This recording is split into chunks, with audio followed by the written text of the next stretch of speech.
Assalamualaikum warahmatullahi wabarakatuh. Perkenalkan, nama saya Irma Nafiah dari Prodi PGSDA 4 Gunung Blitar. Yang terhormat Ibu Ragiltri Oktaviani selaku dosen pendidikan seks anak usia dini serta teman-temanku PGSDA 4 yang berbahagia. Baik teman-teman, di sini saya akan memaparkan materi yaitu tentang definisi pendidikan, konsep pendidikan, serta prinsip pendidikan.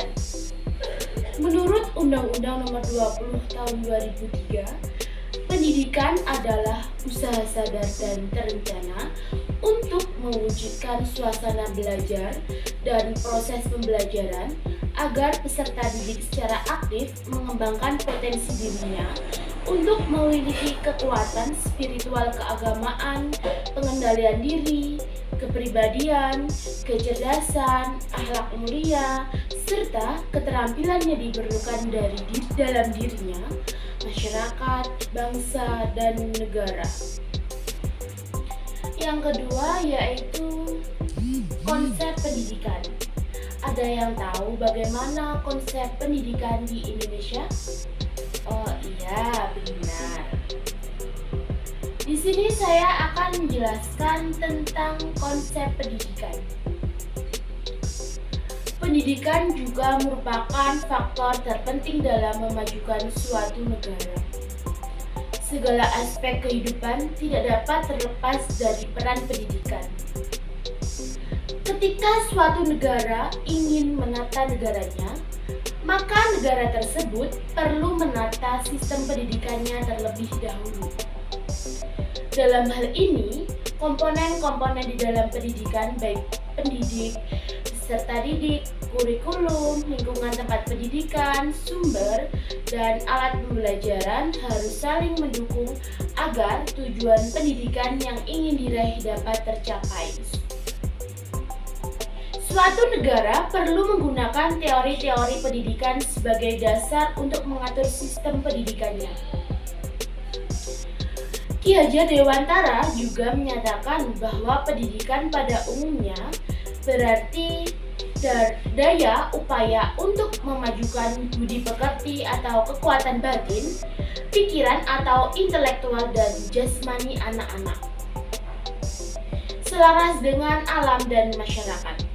Ki Hajar Dewantara mengemukakan beberapa teorinya mengenai sistem pendidikan. Salah satunya yaitu yang tidak asing, konsep belajar dari Ki Hajar Dewantara. Ada yang sudah tahu apa? Iya, benar. Jadi konsep belajar dari Ki Hajar Dewantara itu adalah ing ngarsa sung tulodo, ing madya mangun karsa, tut uri handayani. Ketiga prinsip ini tidak bisa dipisahkan satu sama lain karena merupakan suatu kesatuan dan saling melengkapi. Ketiga konsep pendidikan dari Ki Hajar Dewantara sangatlah tepat untuk diterapkan di sekolah dasar. Anak usia SD termasuk usia meniru, sehingga guru sebaiknya memberikan contoh dan teladan bagi anak didiknya. Karena asal kata guru pun berarti digugulan ditiru. Selanjutnya, guru memberikan motivasi kepada anak agar rajin dalam belajar dan memiliki akhlak yang mulia. Sekolah tidak hanya memotivasi dan mengasah kecerdasan otak anak, tetapi juga akhlak atau budi pekerti. Oleh karena itu, pemerintah selalu berusaha menyodorkan sistem pendidikan intelektual terbaik dan penanaman karakter yang disebut dengan pendidikan karakter. Meskipun anak telah pandai dan membedakan antara benar dan salah, guru itu hendaknya tetap mengawasi dan memberikan nasihat atau teguran kepada anak apabila anak melakukan hal yang salah atau keliru. Oke, penjelasan yang terakhir yaitu tentang prinsip anak SD. Ada beberapa prinsip dari anak SD. Yang pertama, pendidikan diselenggarakan secara demokratis dan berkeadilan serta tidak diskriminatif dengan menjunjung tinggi hak asasi manusia, nilai keagamaan, nilai kultural, dan kemajemukan bangsa. Yang kedua, pendidikan itu diselenggarakan sebagai satu kesatuan yang sistematik dengan sistem terbuka dari multi makna.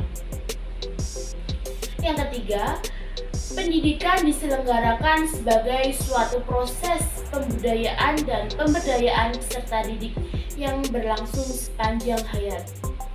Yang keempat, pendidikan diselenggarakan dengan memberi keteladanan, membangun kemauan, dan mengembangkan kreativitas peserta didik dalam proses pembelajaran.